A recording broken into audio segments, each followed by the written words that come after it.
A ton of you have commented on my videos that it is getting harder to defend your base. Well, after thousands of hours and hundreds of base defenses, I'm creating this guide on how to defend your base in Ark. Hello Dodo crew and welcome back to another video on ARK Survival Ascended. Grab a bottle of water and let's get straight into it.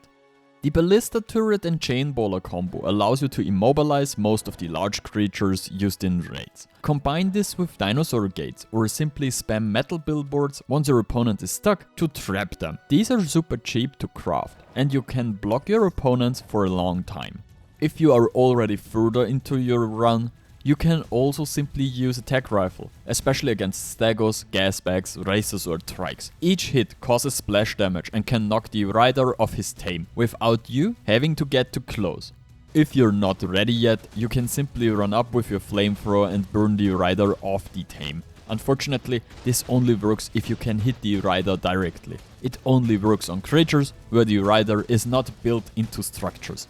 If your opponent doesn't have a gas mask, it's best to use gas grenades to knock them from their soakers. Or simply use a basilisk or a poison wyvern, as these will one-hit them if they're not wearing a gas mask. Then simply take a stego yourself and kill your opponent with the bleed attack. That's right, right-clicking the enemy stego performs a bleed attack that can kill the enemy soaker within seconds. The more health the opponent has, the faster it works.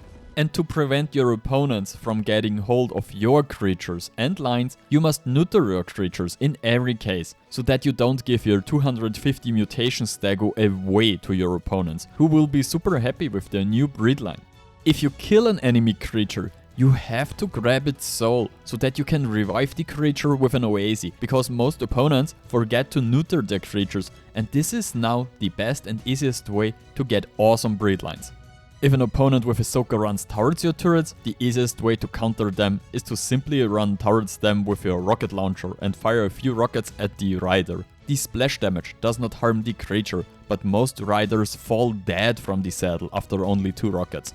And if your opponent is tanking a lot of turrets at the same time, then quickly use Mind Wipe, give all your levels into weight and fill your inventory with stone, so that you're almost overloaded. Now use a grappling hook and grapple onto the enemy soaker, so he can no longer move because he's simply overloaded. The opponent is now stuck and has to let your turrets shoot them, until they are either empty or the soaker is dead. If you see that your opponent is building a FOB in front of your base and preparing for a raid, perhaps they have already crowd stegos, carbos or other soakers and they may even still be asleep, then don't wait for the opponent to launch their attack, but go straight in. Sleeping creatures are no problem and can be easily killed by Karcher or Giga. Opponents who are currently building FOBs can be easily surprised by simply starting to soak or run the FOB. Attack is the best form of defense. Trikes have always been a bit buggy, but this also means they can easily destroy generators, even through walls. So if you see that your opponent has a generator standing around and is getting ready, just run it over and the turrets will be offline immediately. If your opponent is already pretty deep inside your wall and trying to blow it up with a soaker, you need to get the soaker out of your wall as soon as possible. Grab a Karkinos, grab the opponent and then just take them away. Either let a mate kill them with a bleeder or just throw the soaker away. If you don't have a Karkinos, take a Quetzal, Rhino or Wyvern and simply throw the soaker into the water and let it swim with sharks, into the volcano or anywhere else it can no longer cause any damage. Nothing is more annoying than searching for your stegos when they have been carried away. However, you can also quickly make short work of enemy soakers with a Tula, Dinosuchus or another bleeder, as the bleed damage scales with the maximum number of HP. If you're building underwater, Sifs or Megalodons are suitable as well. PT bombers are crazy strong, but if you have a choke point, you can simply stop the PT with a baller and the rider will be torn to shreds by your turrets. You can also put billboards in the way or use plant X to slow down the enemy. If you don't have a choke point, just use a Lumentria. It can easily slow down any flyer, whether PTs, alls or others, making it incredibly difficult to rocket you with flyers.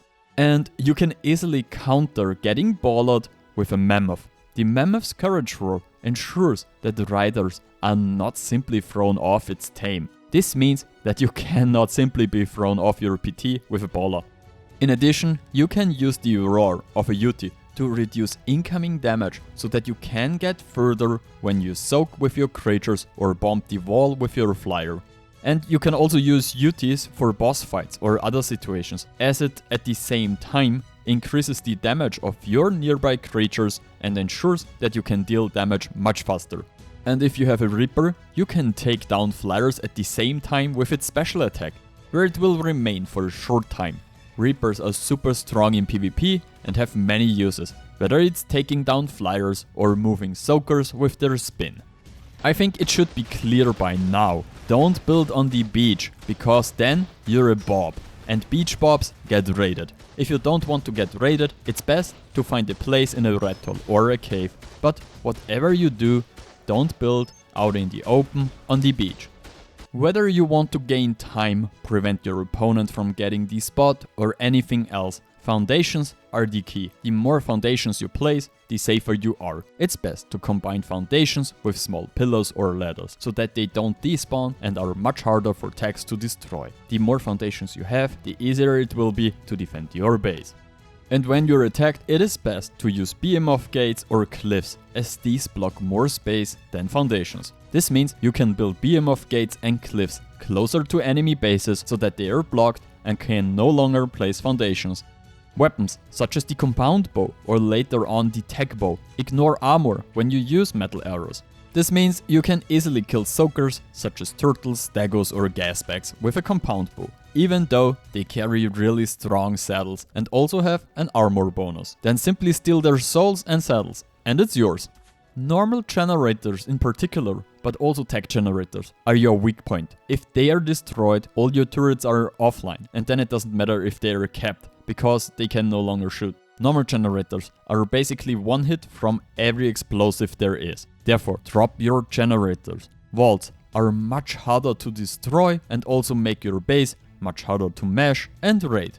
And at the same time, hide them and don't place them in front of your turrets. It sounds so simple, but I keep seeing walls where the generator is in front of the wall and can be destroyed with just one rocket. Build boxes with nothing in them or place a few walls with no generator underneath them. Aggressive tames such as wyverns, tylers, gloons and thralls help you to defend your base from the inside. Mesher have a much harder time attacking you when a fire wyvern is constantly using its special attack through the mesh. And offline soaking becomes more difficult when a Tula is constantly bleeding away the turtles. Set a dino leash or a rock elemental to passive so that the creatures don't run out of range and keep coming back. If you're already further along the wipe, then you have a tech suit. And the difference between a good player and an insane PvP player is that you can react very quickly in the air and move however you want. When you do a tech punch, you have a cooldown before you can do the next one. When you do it, you can cancel the animation by starting to place a structure. As soon as the structure is selected, the animation is cancelled and you can punch again immediately, which gives you the opportunity to change directions. The tech punch is quite powerful overall, as you can still move around when you're overloaded. This makes it super useful when transporting resources back and forth. For example, I like to use it when I beat element wings, so that I can escape with my element as quickly as possible. I also like to use it around the base when I need to move resources from A to B for crafting. Another method is to walk around the base wearing tech leggings. With the boost, you can walk easily even though you're overloaded. You cannot jump, but at least you can walk through your base. If you combine this with tech gloves, you're no longer restricted by weight. And while we're on the subject of tech, you can easily knock enemy flyers out of the air with a well-aimed blow and dismount the rider if you hit the creature with a tech punch. Even today, many players are still surprised at how easy it is to knock enemies out of the air. It also works on wild creatures such as a Quetzal, which then simply land on the ground. When flying through the air, you can easily check whether there are any large bases in the area using a structure that you want to place. Depending on the settings, there can only be a certain number of structures in an area, and you can see this by selecting a structure and then holding the H key. If there's a large base nearby, this number will quickly go up and you will know that something is there. Just so that you know, OSDs and beacons count as 6 structures. If your opponent is good with tech, They will be so fast in the air that it will be almost impossible to grab or hit them with a flyer. But you can destroy your opponent's tech suit super easy with homing missiles. These will track your opponent until they hit them or they are out of range. Either way, you will have enough time to fight or run. Lesser Antidote can be used not only to cure swamp fever, but also to remove various debuffs from you, such as those after drinking beer. Simply use a Lesser Antidote and your stats will return to normal. At choke points, you can prevent your opponents from using cryos by burying basilisks or reapers in the choke point. These take up all the space and prevent your opponent from getting creatures such as stegos or turtles into your base. Turret walls are now quite easy to mesh. If someone flies in with a rocket, half the wall is usually gone, along with all the turrets. If you place turrets on the mesh, they cannot be destroyed so easily. Tech rifles cannot destroy turrets, making it much more difficult to raid your base. If your opponent is currently building their FOB or is simply not paying attention, grab your Desmodos, become invisible, pick up your opponent and simply throw them into your turret wall. Desmodos are incredibly fast and agile, making them perfect for picking up your opponents. You can use the UT's roar not only to buff your creatures, but also to fear your opponent's creatures, so that they just run around randomly and no longer listen to the rider. The easiest way to improve your base is to have internal turrets. This helps against players who sneak into your base, but also against meshers or the well-known teleport bug, where all teleporters simply become public. A few internals and things are already more secure. When you are raiding, you need a Diodon to passively heal your soakers, but it eats so much and takes forever to fill up again. Just de-render it when there are no enemies nearby, because when the area reloads, your Diodon will be full again as long as it has food in its inventory.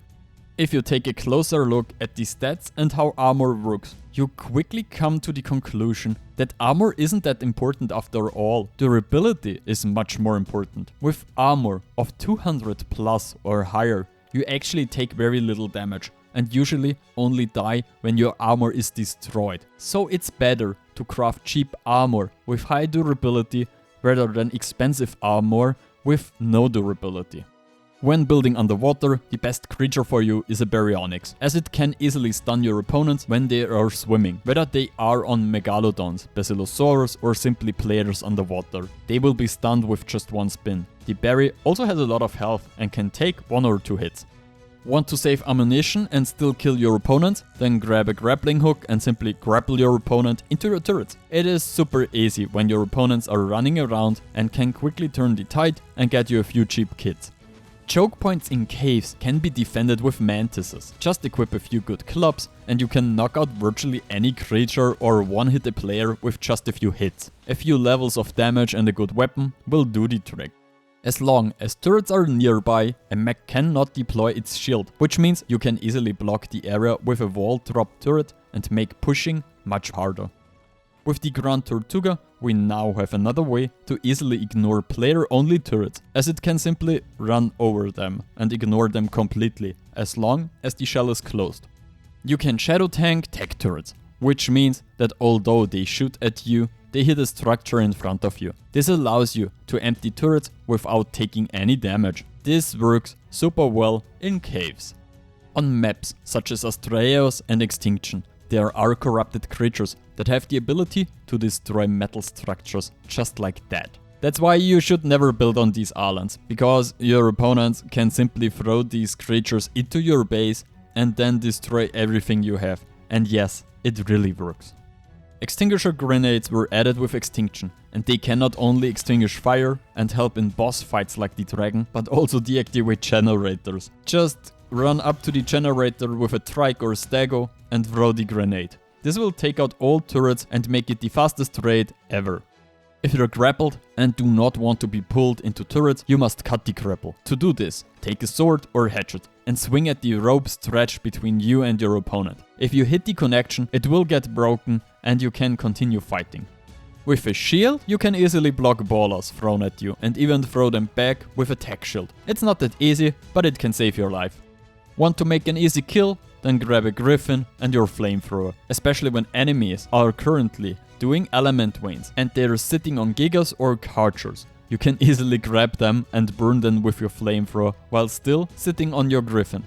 And if you catch fire, you can easily extinguish it with a pyromane by sitting on him. You may take damage once or twice, but you can prevent most of the damage and start healing yourself immediately.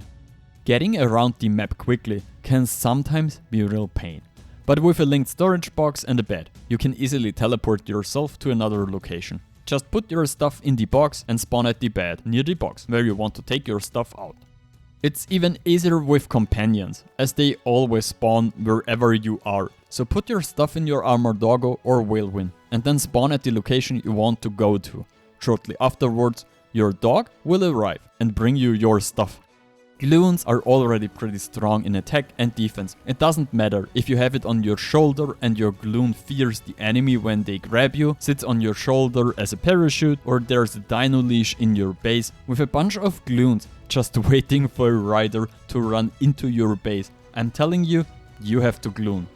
While we're on the subject of grabbing, with a whip you can get out of almost any grab. Just hit the player on the creature that grabbed you and you will both start to descend. And for that you always need parachutes, otherwise you'll hit the ground like a stone. And then you will have escaped, but you'll still be dead.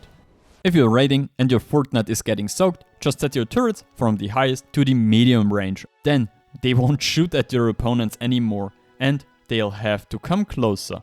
Then you can set everything back up again and he'll take a ton of damage and maybe even die. Do you have a wall in front of you where everything is set to player only? Then whistle in your outro, as it can easily destroy the generator and save you a lot of time. If your opponent has kept the turrets and you have destroyed a few of them in your raid, simply spam turrets in response. Only a limited number of turrets can be placed in a specific area, regardless of whether they are allied or enemy turrets. This will prevent your opponent from placing any more.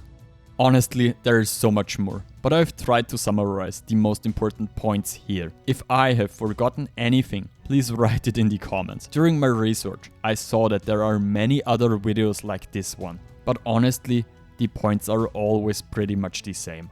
However, I will link a few good videos that you can watch as well.